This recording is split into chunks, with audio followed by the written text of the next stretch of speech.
So sorry about all these buckets. We seem to have sprung a leak. Well, several, actually. You're going to need a whole new lining up there. Triple sealed, I shouldn't wonder. We'll look into it. Prime Minister, it's so good to see you again. Miss Wolfe, your star seems to be in the ascendant. It's a great time to be alive. Too bloody right, Peter Clement. Megan Wolfe. My, but that's a firm handshake you've got there. She's tougher than she looks. Am I here? Here, with Mr. Clement on your left. Right you are, pet. Is your seat damp? 10 seconds, everybody. No, mine's fine. Have you had a little accident? Cheeky cow. 5, 4, 3.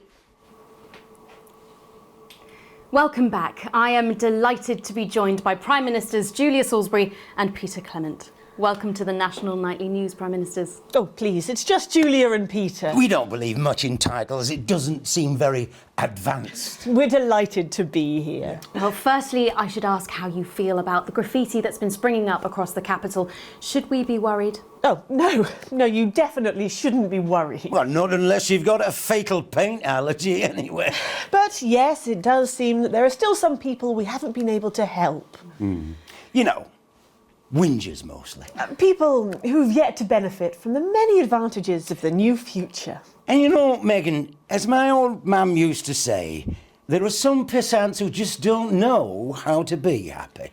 We're working hard to reach these people, find out what they're angry about and how we can help.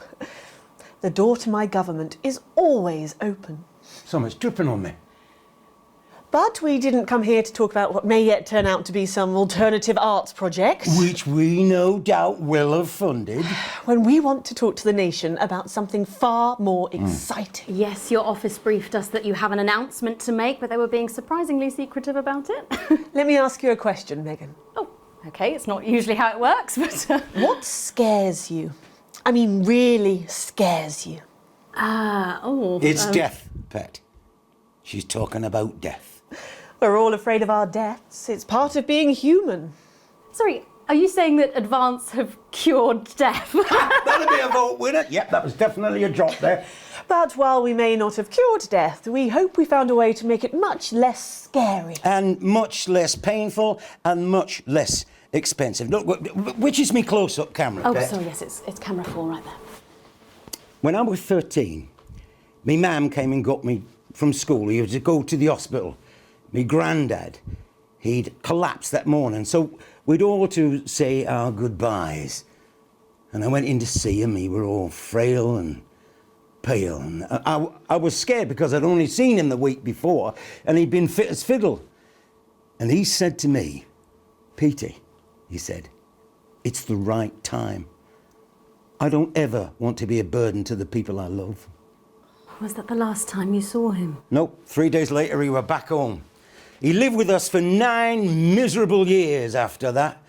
He had to be fed with a rubber spoon. He had a commode, so he'd just take a shit right there in the lounge while we were watching football. He wouldn't even wait till half-time. That sounds... It was awful. It were awful for us, and this is the point. It were awful for him.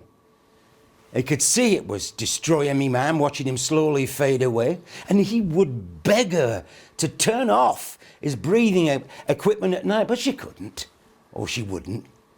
It were a crime, you see. And she didn't want to lose the children, as well as her old man. No family should have to suffer like Peter's did. And now no family will have to. The health service is today opening the first of 300 new transition centres. The transition centres will handle everything for your last days. The legal, financial, medical and emotional costs are all catered for and paid for by the government. So even the poorest citizen gets to pass on with dignity when they choose. And that choice is important. Yes.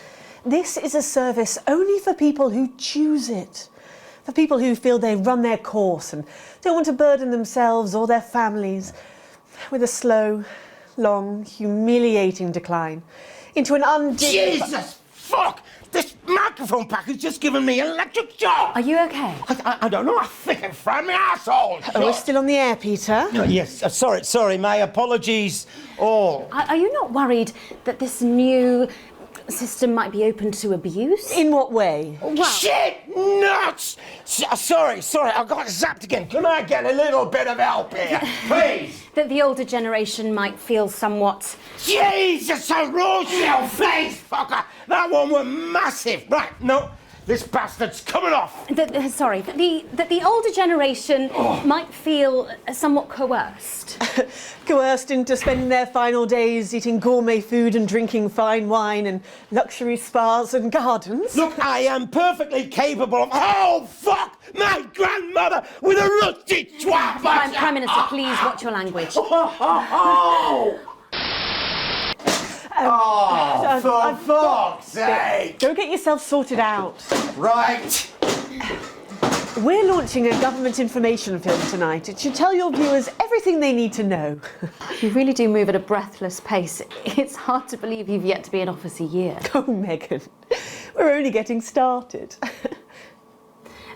And on that note, thank you both so much for being here. Jeremy. Right, yes, that's all we have time for tonight. Our thank yous go out to our guests. Congratulations to all the winners at the Sports Board final. And we'll see you tomorrow night at the same time. My name's Jeremy Donaldson. If you can, have a peaceful night.